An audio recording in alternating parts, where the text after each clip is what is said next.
제가 여러분들과 함께 해야 될 주제가 읽어볼까요? 네, 농촌에서 노인복지 잘하는 법.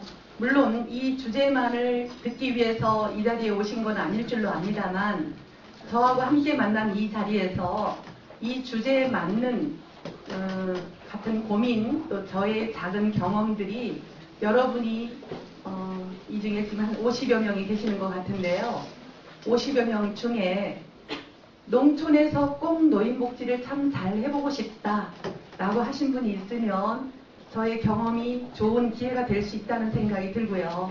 그렇지 않은 분은 오늘 강의를 통해서 나도 노인복지를 농촌에서 한번 시작해 볼까 하고 꿈을 가질 수 있을 것 같다는 생각이 듭니다. 어쨌든 제가 어떤 한 분에게라도 꿈을 드리거나 또 그 꿈을 가지고 있는 분에게 실행할 수 있는 원동력이나 작은 씨앗을 뿌릴 수 있다면 보람으로 알고 그렇게 강의를 진행해 보겠습니다. 저는 제가 무슨 앞에 강의해 주신 우리 김영남 교수님 열강인들이 처음에 제가 농촌에 맞는 노인복지를 하고자 농촌형 노인복지 사업을 하고자 첫 발을 내디뎠을 때 많이 의아해했어요. 생소해하고 또 제가 노인복지가 뭔 줄도 잘 모르는 그런 입장이었어요. 특히 관할 군청에 신고서를 가지고 가니까 무슨 신고서겠어요? 무슨 신고서를 제가 가지고 갔겠어요? 네, 제가 노인복지 사업을 하고 싶어 했으니까 제가 노인복지 시설 설치 신고서를 내고 해야 되죠. 그렇게 다 배우셨죠? 네.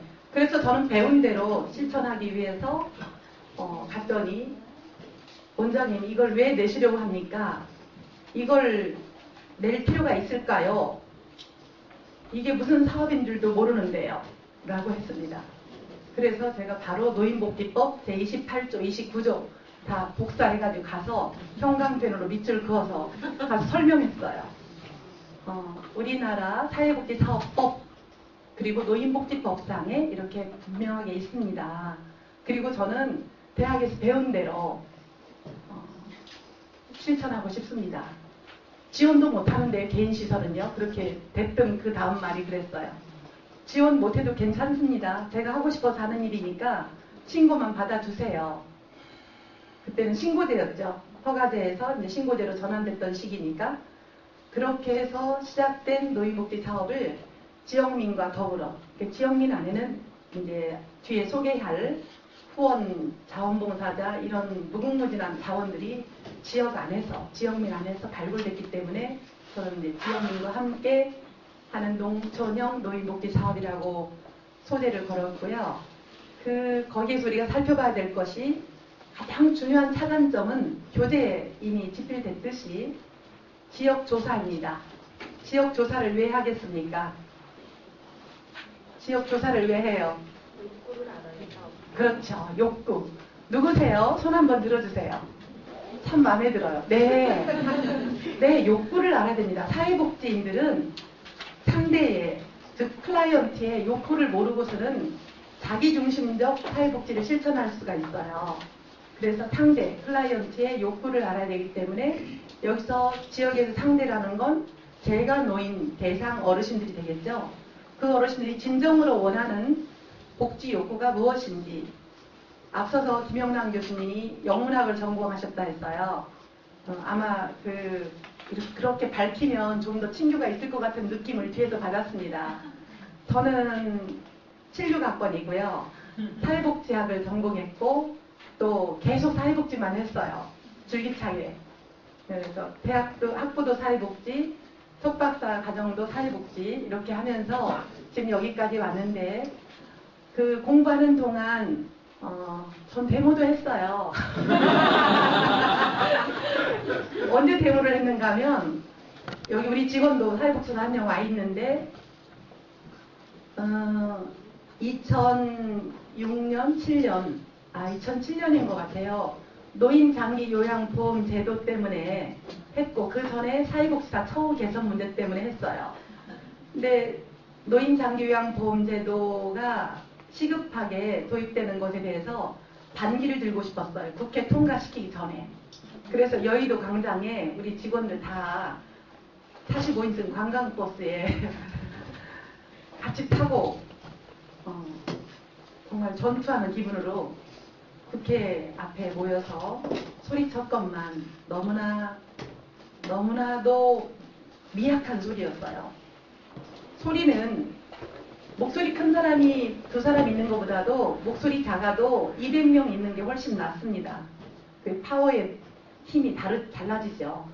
숫자적으로 너무 열세했고 또 우리의 주장이 관철되기에는 너무 좀 늦은 감이 있었던 것 같았습니다. 어쨌든 옆가지로 나가는데 제가 사회복지를 하면서 가장 중요하게 생각했던 부분이 노인복지를 실천하면서 노인의 욕구를 파악하는 것. 그래서 지역조사를 하는데 노인의 욕구도 파악해야 되겠지만 지역의 특성이 뭔지, 지역의 현황, 지역의 상황이 어떠한 상태인지, 도대체 여기 안에는 어떤 자원들이 있는지, 내가 복지를 한다면, 내가 노인복지를 한다면 나와 손 맞잡고 힘을 합해줄 그러한 그 지역 환경인지 그걸 조사하기 위해서였어요. 왜냐하면 우리는 사람을 돕는 복지인들이잖아요. 저는 대상이 현재 노인이지만 그 대상이 누구이든 간에 사람입니다. 인간은 환경 속의 인간이에요. 그렇죠? 사회복지 현장에서 환경 따로 인간 따로가 존재할 수가 없죠. 그래서 어쨌든 그 지역조사를 그렇게 한다는 것, 그리고 그것을 더 깊숙이 들어가 보면 농촌 노인의 욕구 파악을 하고 실태 조사를 하는 걸 직접 했습니다. 직접 하지 않으면 시설장이나 설립하는 사람이 직접 하지 않으면 뜬구름이 될 수 있어요. 뜬구름 잡는 격이 될 수 있어요. 그래서 저는 이것을 제가 원고 쓸 때마다 책자에 꼭 강조를 합니다. 시설장이 직접 나가서 어르신들을 만나보고 그 욕구와 실태를 잘 파악해야 시설의 방향과 프로그램, 세부 사업을 어떻게 해나갈 것인지를 그 컨셉을 정하는 데에 어떤 주관적 견해를 내보일 수 있고 직원들을 이끌어 갈 수가 있어요. 그리고 복지사업의 분야를 정하고 이제 방향을 정립을 하는 것, 그 다음에 이제 복지사업을 추진하는 것, 이렇게 잡았고요. 교재를 보면 되고, 제가 왜 이거를 준비했는가 하면 이걸로 강의하기 위해서가 아니고요. 제가 몇 카트 사진을 함께 현장감 있게, 우리 지금 다 시설로 모시고 갈 수가 없잖아요. 그래서 잠깐 여기에 중요한 것들만 몇 카트 소개하기 위해서 파워포인트를 준비했으니까요. 이제 화면에서 눈 떼셔도 돼요. 교재를 보십시오. 여러분들 교재 142쪽부터 참고하시면 되겠습니다. 저는 이제 들어가는 이야기는 이 정도로 하고요. 지금부터는 이제 본론에 들어가서, 그러면 제가 농촌 재가노인복지 사업을 시작하게 된 동기를 많이들 물으세요. 저희 시설에 방문하거나 제가 강의를 가면 학생들이건 현장에 계시는 분들이건 시설을 설립하고자 하시는 분들이건 간에 공통점이, 원장님 왜 이 농촌에서 또는 현풍에서 노인복지를 시작하게 됐습니까? 라고 시작 동기를 물어요. 그래서 아예 제가 이제는 원고에다가 제가 시작 동기와 배경을 넣습니다. 여러분들 이미 읽어보신 분들은 아시겠지만 간략간략하게 제가 그 교재를 참고해서 제가 또 실제로 여기 오신 분들에게는 특혜가 있어야 되잖아요. 조금 특별한 양념이 들어가야 여기까지 오셔서 공부하신 보람이 있죠. 책으로만 공부하는 것보다는 실제 직접 강사한테 듣는 분들이 조금이라도 플러스 알파가 있어야 된다고 생각을 합니다. 저는 그 첫 번째 동기부여가 됐던 것은 일본에서 제가 1988년부터 약 한 7년 남짓 사회복지 계열에서 생활을 한 적이 있었습니다. 그때에 제가 우연찮게 제가 맡고 있던 일은 중증 정신, 그러니까 일본 표현으로 하면은 심신, 그 정신 박약 시설 이렇게 하는데 지금은 그런 단어 쓰지 않아요. 그렇죠? 안 쓰죠? 네. 제가 이렇게 여쭤보면은 동의를 해주셔야 됩니다. 동의가 없으면 제가 혹시 잘못 알고 있나? 아니면 제 강의를 별로 열심히 안 들으시는가? 지금 눈과 몸은 여기 있어도 생각과 영혼은 다른 곳에서 다른 사람 만나나? 이렇게 궁금해하니까 제가 여쭤보면 피드백을 주고받고 하면서 그렇게 합시다. 그래서 저는 그때 일본에서 있는 동안 우연치 않게 저희 그 사회복지 시설에 있던 직원으로부터 재택복지에 대한 소식을 듣고 그분이 개업복지사 자격증을 따고 또 앞으로 그 재택복지를 하겠다라는 이야기를 들으면서 간접적으로 접하게 됐어요. 근데 거기서 굉장히 큰 매력을 느꼈어요. 야, 이거 우리나라 어르신들에게 정서적으로 참 맞겠다. 재가복지 특징이 뭐예요? 네? 네. 그래요. 우리는 학생들도 질문하면 항상 토막답을 대답을 해요. 여기 조금, 저기 조금, 찔끔찔끔. 그렇죠. 일단은 제가 생각할 때는 집에 계시는 어르신이 필요한 복지 서비스를 받도록 하는 일이 재가복지 사업이라고 생각을 해요. 그 필요한 서비스라는 것은 그 어르신이 살아가는 데 필요한 총괄적인 거예요. 포괄적인 거. 그래서 그거에서 우리가 잡고 있는 뭐 세부 사업명이 가사 지원 또는 우회 서비스 또는 개인 활동 지원 이런 것들로 구분지어져 있지만 죄송합니다. 제가 시계를 볼 앱을 켰는데 죄송합니다. 꺼야 되겠어요. 자꾸 제가 안 받아도 계속 와서. 그래서 우리나라 어르신들은 왜 재가복지가 더 어울릴 거라고 적합할 거라고 생각을 했는가 하면 동양적이고 정적이고 또 뒤편에 나오겠지만 체면을 꺼려하고 또 어딘가 떠나는 거를 어려워해요. 옛날에 어르신들 시골에서 저 클 때 보면은 우리 동네에도 할머니 할아버지들이 계시면 양로원 간다 뭐 요양원 간다 하면은 굉장히 가문에 수치고 자식들 체면도 구겨지고 자식들이 불효자라서 어르신을 양로원이나 요양원에 뭐 가시게 하는 것처럼 그렇게 사회인식이 그러한 상황이었어요. 그렇지 않나요? 1980년도에 그 성인이 되었던 분 손 한번 들어보세요. 아우, 다 젊으셔요. 1980년도에는 그런 생각들이 많았어요. 70년, 80년 이때는. 근데 지금은 많이 인식이 전환이 됐죠. 그런 시절에 제가 성장을 했기 때문에 60년, 70년의 성장기에 봤던 한국인의 정서가 일본에 가니까 그 동양인의 정서에 맞는 복지가 굳이 요양시설이나 양로시설에 가지 않으셔도 본인이 사시던 정든 집에서 또 친인척과 마주하면서 지역의 이웃과 마주하면서 생을 마무리할 수 있는 그런 재가노인의 삶을 도울 수 있는 복지사업이라는 그것에 큰 매력을 느꼈어요. 그래서 내가 언젠가 한국에 가서 기회가 되면 저런 재가노인 복지사업을 해봐야 되겠다라고 생각을 하게 됐어요. 그리고 나서 희한하게도 한국에 오게 됐고 또 이 일을 하게 됐어요. 어쨌든 결론적으로는. 그래서 저는 이 일을 본격적으로 한 건 2000년도에 하게 됐고요.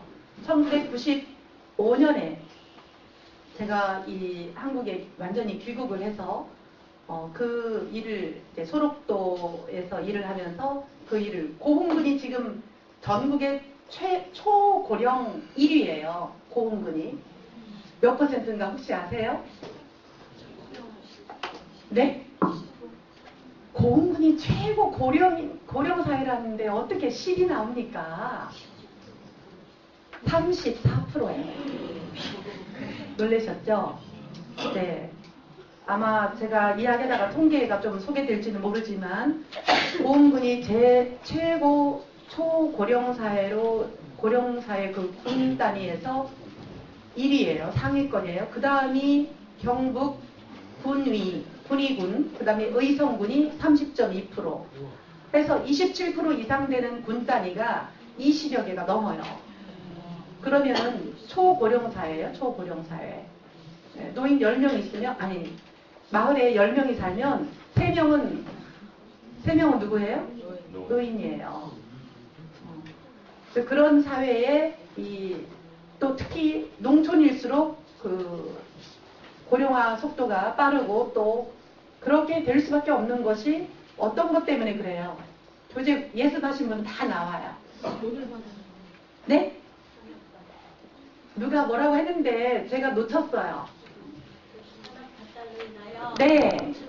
산업화, 도시화, 핵가족화 세 단어만 떠올리면 왜 농촌이 노인들만 남게 되었는가가 연결이 되죠. 자녀들은 농촌에서 비전을 느낍니까?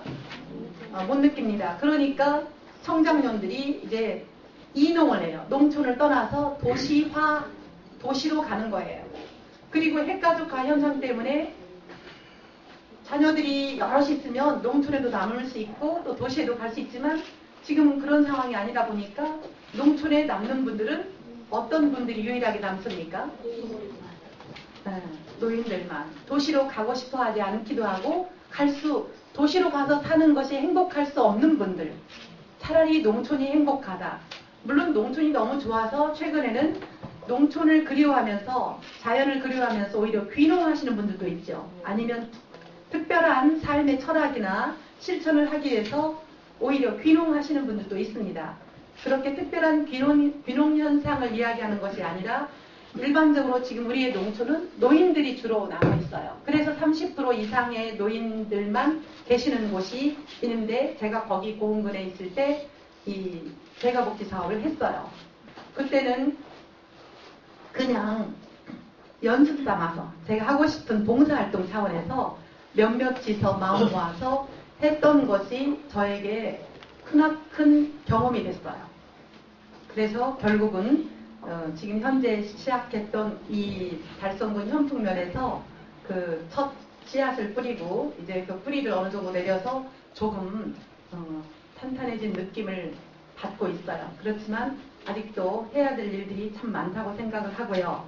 여러분들이 이 농촌에 대한 애정이 있고 관심이 있고 또 농촌에서 노인복지를 하고 싶은 분이나 지금 현재 하시고 계시는 분 또 앞으로 하실 계획이 있는 분들이 이 안에 같이 강의를 듣고 있다고 생각을 합니다.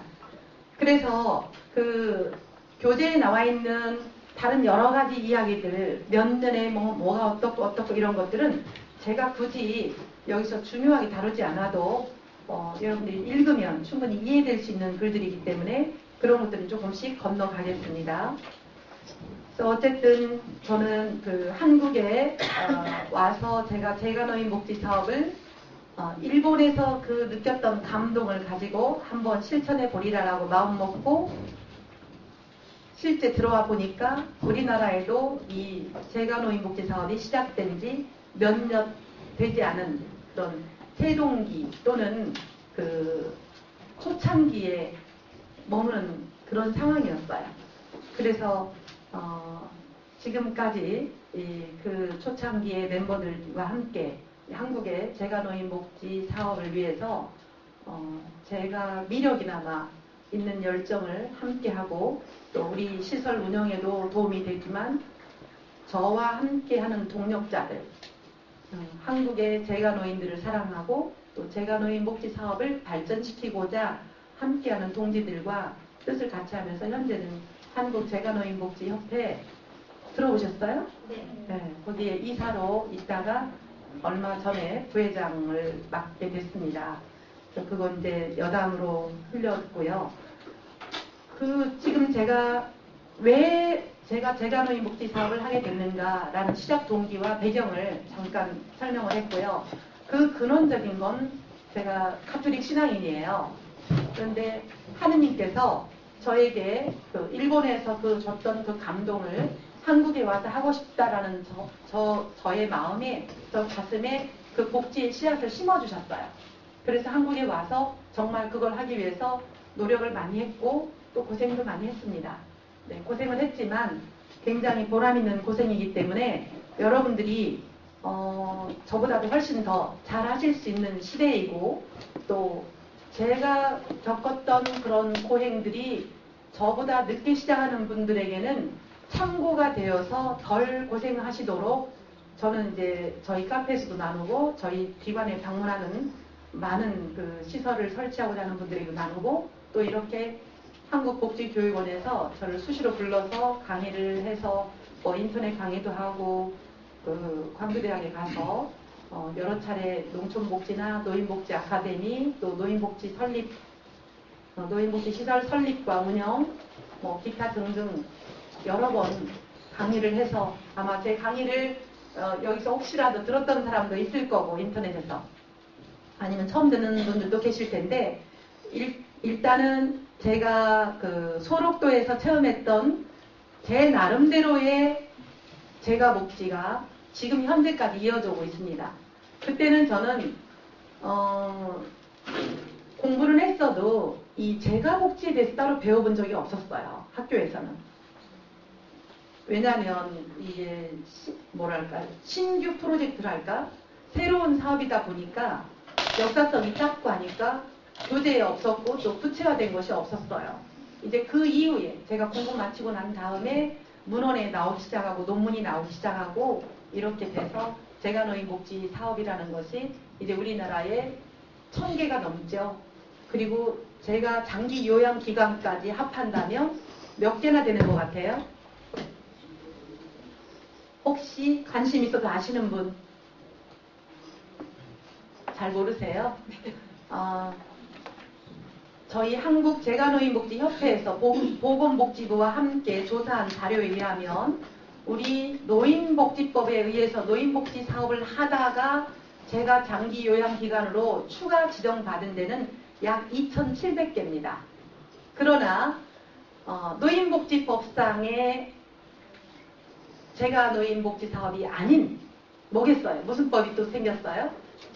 노인장기요양보험법에 의해서 신규로 설치된 방문요양사업이나 방문목욕사업, 방문간호사업 이러한 등등을 하는 제가 장기요양기관들이 있어요. 이 기관들이 10,000개가 넘습니다. 그래서 어떻게 부정적으로 표현한다면 우후죽순으로 난립되어 있는 이 제가 장기요양기관들 때문에 잘하는 기관은 괜찮은데 원칙과 정도를 실천하지 않는 분들이 이 복지의 그 흐름을 좀 흐리고 있어요. 여러 가지 부당 청구나 불법 사례 이런 것들이 속출되고 있죠. 어쨌든 그러한 이야기까지 지금 번졌는데 제가 여기서 말하고자 하는 것은 노인장기요양법에 의한 제가 장기요양기관의 내용들이 아니고 노인복지법에 의한 제가노인복지 사업 또는 제가노인복지 서비스에 대한 것들을 중점적으로 말씀을 드리고 싶습니다. 어쨌든 소록도에서 그 현장 체험했던 것들이 저의 실전 경험이 이제 어르신의 지금 그 제가노인복지 사업의 서비스 내용들로 쭉 들어가 있는 것들하고 일맥상통하는 큰 틀에서 뭐예요? 첫 번째가 뭐예요? 제가노인에게 가장 많이 서비스가 필요한 것이 관심. 네, 관심도 서비스 종류에 들어가기는.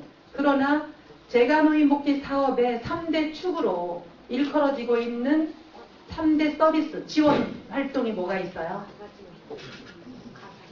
가사지원. 가사지원 서비스 또는 가사지원이라 하죠. 또 정서지원. 정서지원도 개인 활동에 다 들어갈 수 있죠. 개인 활동. 그 다음에 또 하나가 우회 서비스. 그러니까 3대 축 하면은 가사지원 서비스, 개인활동 서비스, 우회 서비스, 우회활동 이렇게 보고 그 외에 뭐 특별 서비스로 해서 긴급지원이나 도시락 밑반찬이나 모든 것이 다 들어가지만 이 3대 축 안에 보통 다 포함시키고 그 외에 특별한 경우는 특별 서비스로 지원을 하죠. 상담도 들어가고 그 안에 세부적으로 들어가는 것까지는 지금 다 여기서 나열할 수가 없으니까 책을 통해서 보시면 되겠습니다.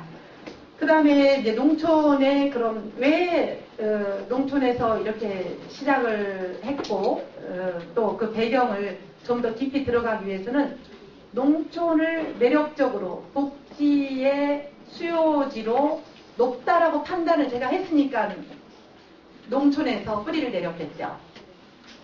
농촌은 실로 열악합니다. 농촌 노인 인구 앞서서도 말씀드렸는데 제가 2002년에 그 석사 논문을 쓸 때 조사한 자료에 의하면 2000년에 만 65세 이상의 노인 인구 비율이 14.7%였어요. 이미 고령사회였어요. 그리고 그 고령화는 도시 지역에 비해서 농촌의 읍면 단위가 훨씬 빠른 속도로 진행되었다는 거. 그래서 그렇게 농촌과 도시를 비교해 봤을 때 우리나라가 같은 땅덩어리 안에서 도시 노인은 여러 가지 복지 혜택이나 문화 혜택을 많이 받고 어느 정도 노후를 좀 즐기면서 여유롭게 안전하게 생활을 하실 수 있는 상황이라고 한다면 농촌은 제가 본 농촌, 제가 만난 농촌 노인들은 너무 열악했어요. 그래서 이제 현장을 가가호호를 다 다니면서 농촌의 실태를 파악하기 시작했어요. 정말 이 어르신들이 사시는 농촌의 환경은 무엇이 가장 문제이고 또 어떠한 그 상황에 놓여 있는지 그러한 것들을 쭉 파악하기 위해서 제가 복지 터전을 잡은 그 지역 현풍면을 중심으로 해서 5개 읍면을 처음에 첫 단계에 넣었어요. 현풍면, 농공, 옥포, 구지, 육아 5개 읍면을 넣어서 현장 방문을 했어요. 가가호호를. 처음에 면 단위에 가서 그 기본 자료를 얻어야 되겠죠. 그런데 외지인이 와서 말씨도 경상도 말씨가 아니지 보안이 여러 가지로 이제 해석이 됐겠죠. 그런데 불신의 눈빛이었어요. 뭔가 신뢰할 수 없다는 거. 그래서 제가 뭐 방법이 없으니까 직면해서 안 될 때는 또 우회를 해야 되죠. 그래서 면장님을 찾아갔죠. 면장님에게 제 신원을 밝히고 저는 이러이러한 사람인데 이 지역에서 이러한 재가노인 복지 사업을 하고자 합니다. 그런데 담당자에게 관련 문서를 요청하니까 저에 대한 불신을 하면서 심한 소리로 뭐라고 했냐면 내가 당신을 뭘 믿고 우리 독거노인들 명단을 줘요 라고 하더라고요. 당신이 어디다가 어떻게 쓸 줄을 내가 어떻게 알고요. 그러길래 맞습니다. 저의 신원을 믿을 수 없다면 제가 믿을 수 있는 방법으로 다시 찾아뵙겠다고 그렇게 하고 이제 면장님에게는 그 전에 또 인사할 수 있는 그 기회가 있어서 면장님이 찾아가서 제가 담당자에게 직접 한번 이렇게 의뢰를 하니까 어려움이 있었는데 면장님이 도움을 좀 주십시오 하니까 즉시 인터폰 딱 하니까 서류 올라오더라고요. 그게 우리나라의 또 행정의 한 모습이기도 해요. 그래서 어쨌든 자료를 받고 그 자료를 기본 데이터로 해서 쭉 가정방문을 가가호 다니기 시작했어요. 그런데 여러분이 주목해야 될 것은 그 자료만 다 100% 믿어서도 안 돼요.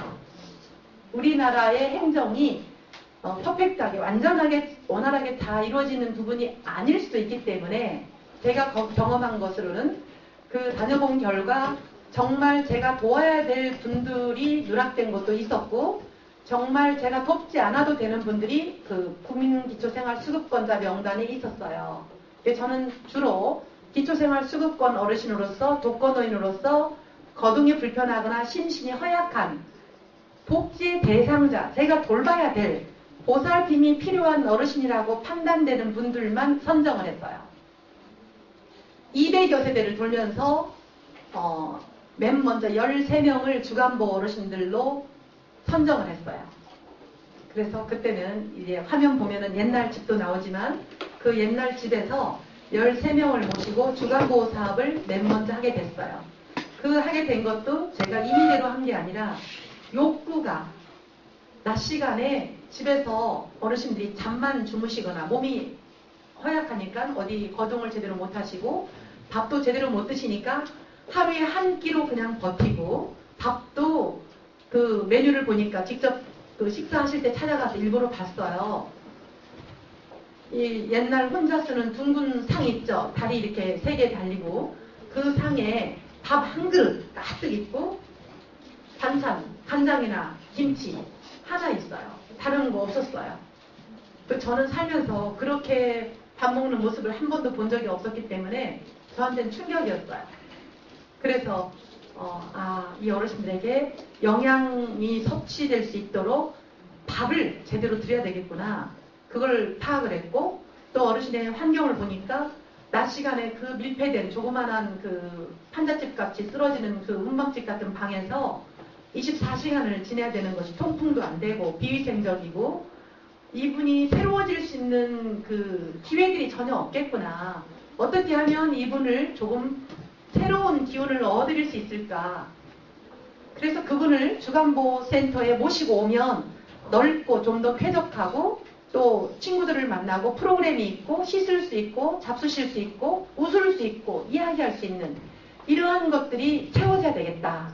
그래서 그러한 분들 중에서 가장 열악한 분들을, 연세도 많으시고 어쨌든 이 세상을 떠나기 전에 이런 맛보기라도 한 몇 달이라도 한 몇 년이라도 우리가 해드릴 수 있다면 해드려야 되겠다 해서 이제 13명을 모시고 주간보를 시작을 했어요. 그땐 제가 직접 이제 그 노란 미스트 한 대를 가지고, 제 이제 그 사적인 차량이지만 차가 없으니까 그걸로 2바퀴, 3바퀴를 돌면서 3분, 4분 이렇게 모셔오고, 어떤 분은 간신히 유모차를 끌고 오실 수 있는 분이 있으면 동네에 가까운 분들은 유모차를 끌고 오시기도 하고, 그래서 13명이 주간보호 사업을 아주 재밌게 열심히 했습니다. 그때는 지금 우리 직원들은 상상도 못하지만 옛날 우리 직원들은 알죠. 제가 직접 어르신들 모셔오기도 했지만 대소변도 정리해드리고 변도 치워드리고, 뭐 하루면은 어떤 어르신은 요실금 팬티를 20회 이상 적셔요. 어떤 어르신은 치매로 인해서 누가 옆에 있는지 없는지 아나무인이기 때문에 아무 때나 변이를 느끼면 그냥 누셔요. 그런 현실이었어요. 근데 그렇게 하면서 봉사자들이 다가오기 시작하더라고요. 동분서주 너무 바쁘고 얼굴 벌게 가지고 왔다 갔다 하면서 막 싱글벙글 하니까 누구든지 와서 구경만 하다가 도와주기 시작한 거예요. 그래서 그 옛날 집을 한번 잠깐 숨쉬기 운동하면서 볼까요? 이게 제가 처음에 씨앗을 뿌렸던 그 누추한 주택입니다. 이 주택도 어떠한 분이 제가 이러한 그 복지사업의 뜻이 있다는 걸 알고 아는 수녀님 통해서 저한테 소록도 있을 때부터 요청이 왔어요. 와서 복지를 해달라고. 그런데 복지로 썼던 저 첫 번째 집이 효경이라고 붙어있죠? 그 집이 214평이었는데 주택이 3동이 있어요. 다세대 주택으로 아마 집 세를 놓고 이렇게 있었던 것 같아요. 근데 주인이 이제 돌아가시고 할머니가 치매하고 중풍이 되면서 이 집에서 혼자 계실 수 없으니까 이 집을 저한테 이제 그 사회복지용으로 무료로 쓰라고 그렇게 임대를 해줬고, 저는 그렇게 무료 임대를 받아서 쓰고 있다가 그 할머니를 제가 모시겠다고 자청을 했어요. 그 할머니는 그 아들과 며느리 아파트로 저 멀리 대구 외곽지에 모시고 갔는데, 제가 한 달 있다가 그 어르신을 모시고 싶었어요. 너무 고마워서. 이런 곳을 무료로 임대해 주니까 저도 베풀어야 되지 않겠어요? 그래서 모시고 그 어르신을 돌아가시 전까지 한 8개월을 수발을 들어드렸는데, 어쨌든 저런 집에서 텃밭과 함께 어르신들 13명 주간보 프로그램 하는 장면이나 국악 봉사자가 와서 민요교실 하는 장면, 흐리죠? 이 불이 꺼지면 조금 화날지 모르겠는데, 또 탁구대도 누가 져서 마당에 탁구대도 있어서 탁구도 직원들하고 치고 봉사자들하고 치고, 할머니 할아버지는 편자 가지고 이기는 팀이 항상 나오는 간식을 덤으로 잡수시고 이렇게 행복하게 지냈어요. 어쨌든 여기에서 생활할 때 저는 가장 행복했던 시기라고 생각을 합니다. 물론 고생하고 손도 거칠어지고 또 새까맣게 끓고 형편없이 몰골은 좀 이상해졌지만 촌아줌마처럼 됐지만, 그래도 제 영혼이 기쁘고 제 삶이 활력을 얻을 수 있는 그런 노인복지 사업을 했기 때문에, 여러분들이 노인복지 사업을 한다면 아무리 노인 장기요양보험 제도가 들어와서 제가 장기요양기관들이 난립되어 있어도 거기에는 등급 내 어르신들에게만 혜택을 줄 수 있는 제도권이지 등급 받지 않는 어르신들이 더 많아요. 지금 몇 프로가 등급을 받으십니까? 1, 2, 3등급 다 합해서. 혹시 모르세요? 알면은 알려주셔도 돼요. 누가 알려줬다고 뭐라 하지 않아요. 지금 정확하게 몇 퍼센트인지 아무도 모르세요? 처음에 등급 시작할 때 우리가 3%로 잡았어요. 그렇죠? 그 다음에 또 등급 갱신하고 이러면서 5%. 지금 10%도 채 안 되는 걸로 알고 있어요. 그러면 나머지 90%의 노인들은 이 등급 내에 장기요양 제도권 안에서 혜택을 받을 수 없어요. 왜? 재원과 인프라 구축 때문에. 그런데 지금 제가 볼 때 인프라 구축은 되어 있는데도 제대로 시설이 잘 하면서 서비스를 잘 실천하면서 골고루 이게 돼야 되는데 어딘가는 자부담 면제하면서 끌어모으고 어딘가는 다 그 사업이 지금 소멸되고 중단되고 이런 그 편차가 있어요. 어쨌든 그것이 중요한 건 아니기 때문에 저는 그런 제도가 들어왔다 하더라도 제가 노인복지 또는 기존의 노인복지법상의 노인복지를 할 수 있도록 정책이 그렇게 보완되고 개선돼야 된다고 주장하는 사람이고 또 우리도 그렇게 그런 일을 하고자 하는 사람들이 함께 노력해야 돼요. 누가 다 노력하면 나는 그냥 무임승차해야지 하면 안 되고 나도 일정 부분 그 수고를 함께 해야 된다는 자세로 함께 공부하고 여기에 지금 모인 분들은 함께 노력하는 자세예요. 이 강의를 들으러 시간을 내서 오셨다는 건 배워서 뭔가 누군가에게 누구를 위해선가 기여하고 싶고 그것이 바로 자기 자신을 위한 거예요.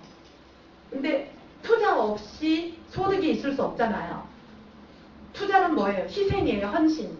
저도 제가 일정 부분 그렇게 어르신들을 향해서 지역을 향해서 헌신했기 때문에 지금 인정받고 신뢰받고 제가 이만큼 뿌리를 내릴 수 있었던 거예요.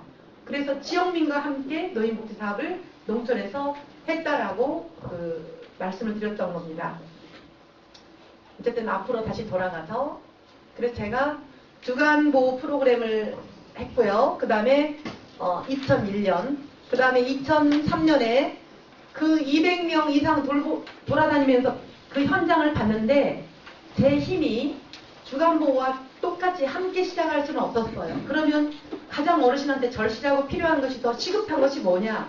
주간보호 사업이라고 판단을 해서 그렇게 했는데 한국의 대다수의 시설장들은 주간보호 사업을 먼저 하지 않습니다. 왜일 것 같아요?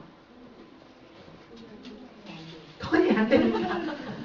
시설 설치 기준이 구 가정봉사원 파견 사업보다도 훨씬 더 비용 면에서 많이 소요되고 또 신경을 많이 써야 되고 어려움이 많기 때문에 뭐 돈이 안 되니까라는 이야기도 있지만 물론 그렇게 이야기하면 조금 약간 서글퍼져요. 왜냐하면 복지를 저 하고 있는 입장이나 지금 많은 순수한 사람들이 복지를 하는 것에서 물론 내가 돈 벌기 위해서 하는 분들도 있을 수 있고 돈도 벌어야 되겠죠. 그러나 내가 복지에 기여하고 내 마음이 복지를 하면 행복할 것 같아서 하는 것이 더 근간이지 그렇게 행복할 것 같아서 하다 보면 행복해지고 행복해진다는 건 뭐예요? 돈도 따라준다는 거잖아요.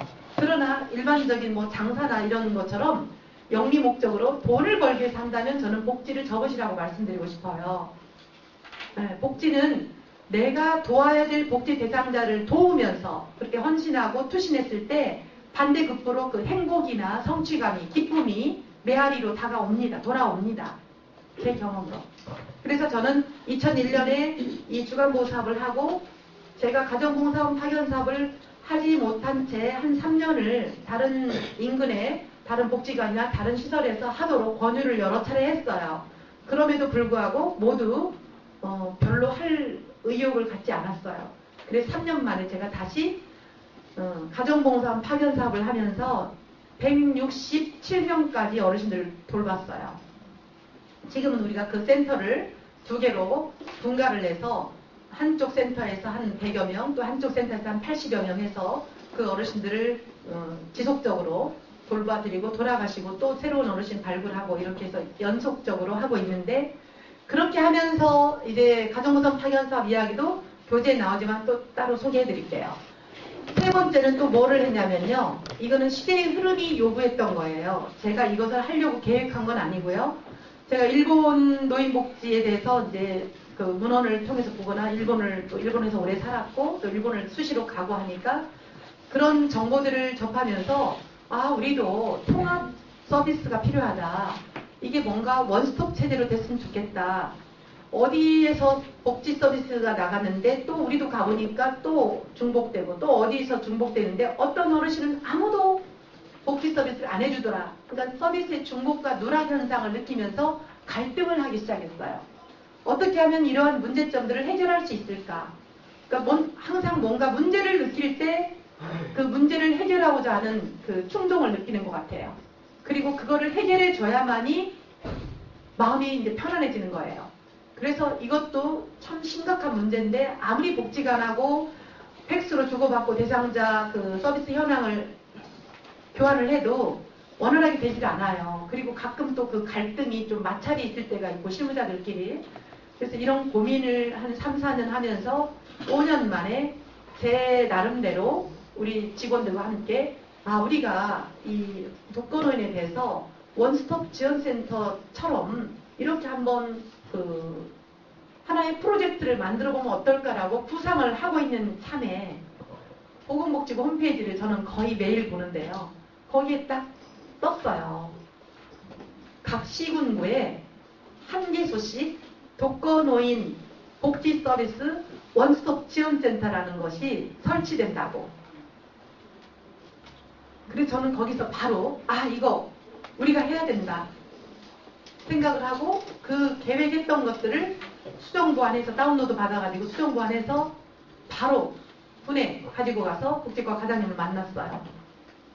공문도 안 왔다 하더라고요. 저는 홈페이지 보고 벌써 다운로드 받아가지고 사업계획서 다 들고 갔는데 과장님 말씀이 이러한 사업이 있을 건데 혹시 소식을 들었냐니까 공문이 아직 안 왔는데요. 그러길래 그러면 이러한 사업이 달성군에서는 어디서 해야 된다고 생각하십니까? 하니까 당연히 효경이죠. 그래요. 왜 효경이 해야 된다고 생각하십니까? 했더니 효경이 독거노인들을 돌보는 일을 전문적으로 지금까지 몇 년 동안 쭉 해왔으니까 효경이 제일 잘할 수 있다고 생각한대요. 그러면 좋습니다. 제가 이 사업 계획서를 내놓고 가겠습니다. 다 준비를 해가지고 가서 들이밀었어요. 그랬더니 과장님 깜짝 놀라면서 공문이 일단 내려오면 그럼 접수를 할게요. 그래서 제가 날짜는 비워놨으니까 참고해서 공문 내려오면 접수를 해주십시오. 해서 그렇게 했어요. 그렇게 하고 과장님이 제가 나오려고 하는데 그런데 저 원장님 그 모 복지관의 관장님하고 한번 이 문제에 대해서 그래도 한번 문의를 해보세요. 의향을 한번 물어보세요.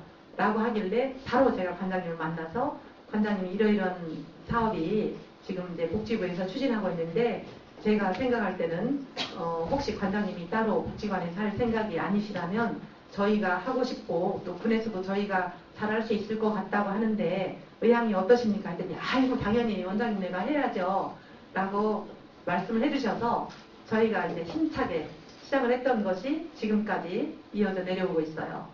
독거노인 복지서비스 원스톱 지원센터는 왜 생겼는지 혹시 아세요? 제가 모르는 것만 여쭤보는 건 아니죠?